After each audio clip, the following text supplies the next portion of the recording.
Diary entry number 19. My ever-changing life. Hello, welcome back to the Nervous System Diaries. Today's diary entry is called My Ever-Changing Life. One thing I've learned about survival is that eventually you stop asking whether things can get harder. You just start figuring out how to adapt. By this point in my life, adapting had become second nature. Every time I felt like I had found stable ground, something would shift beneath my feet. And somehow I always found myself scrambling to keep everything from falling apart. After leaving the house that we rented, number 2 and I moved into the trailer. It sat in the middle of nowhere. There was no internet. There was no phone service inside the trailer. And because I was still employed, I was the only one driving back and forth to work every day. At first, I tried not to worry about the fact that number 2 couldn't realistically find a job out there. What worried me more was money. Almost my entire paycheck went towards weekly rent and my truck payment. There wasn't much left for food. I learned how to stretch every dollar. Potatoes, ramen noodles, tea instead of other drinks because well water tasted strange. I did my best, but it never seemed good enough. Not because I wasn't trying, because number 2 always found something to complain about. Where's the meat? You know I get angry if I don't have red meat. I remember feeling defeated. I was doing everything I could to keep us afloat, and somehow I was still being made to feel like I wasn't doing enough. Eventually, some of number 2's relatives stepped in. After he made a Facebook post about our situation, family members drove nearly 3 hours to bring us gift cards and to take us grocery shopping. The total came out to over $300 worth of food. I was overwhelmed with gratitude. I couldn't thank them enough. 3 hours. And just to help us. I'd never met these people before. And number 2 hadn't really talked to them since he was a kid. I couldn't imagine doing all of that and not appreciating it. But number 2 felt differently. Almost as if it was something he was owed. Something he expected. That should have told me a lot. The food should have lasted us much longer than it did. But somehow, most of it was gone within 2 weeks. Number 2 could eat enough food for 4 people. I'm not exaggerating. When I questioned it, he made jokes about being pregnant or eating for 2. I never found those jokes funny, especially after I had just miscarried. Not after everything we had been through. Eventually, I sat him down and told him something had to change. We couldn't keep asking people for help. He was capable of working. Something needed to happen. That's when he suggested moving. He said maybe the state we're in currently wasn't giving him enough opportunities. Maybe a fresh start somewhere else would help. Tax season was coming. Both of us were expecting refunds. He thought we could use the money to relocate, and honestly, I wanted to believe him. Part of me thought maybe a new place could mean a new beginning. I suggested moving closer to where my mother had lived. I thought maybe it was time to repair that relationship. Maybe I'd finally have some support. Maybe I'd get a piece of my family back. So I agreed. When my tax fund arrived, we packed everything we could fit into my truck and left. What should have been a simple move quickly became another nightmare. We found a hotel that accepted dogs and rented by the week. I immediately started applying for jobs. I wasn't going to sit around and just wait. I went to interview after interview.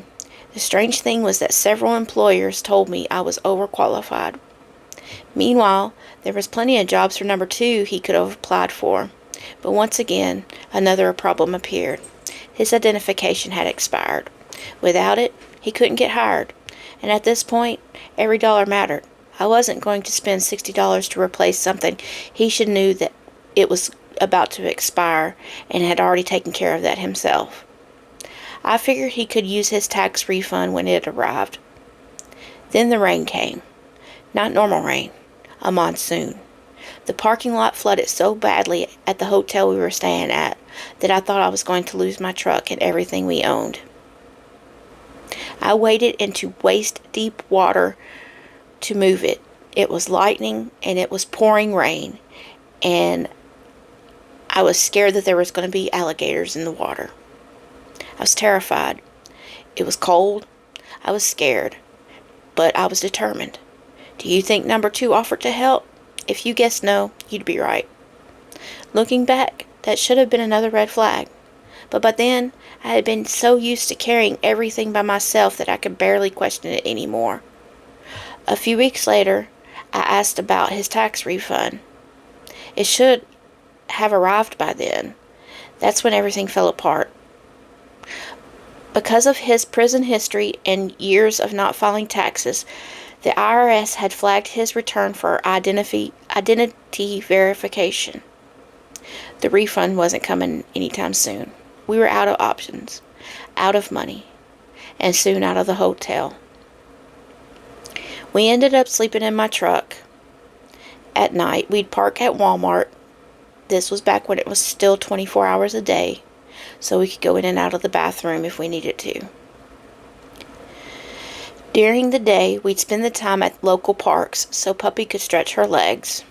I struggled to sleep. The truck was cramped because of everything we owned in the back. The truck seats were pushed all the way up nearly to the dashboard, and Puppy sat in the floorboard at my feet. My body hurt. I had excruciating leg cramps. My mind never shut off, but survival didn't stop just because you're tired. Then I got called from a tip agency. They offered me a temporary day shift position covering for someone who was on vacation.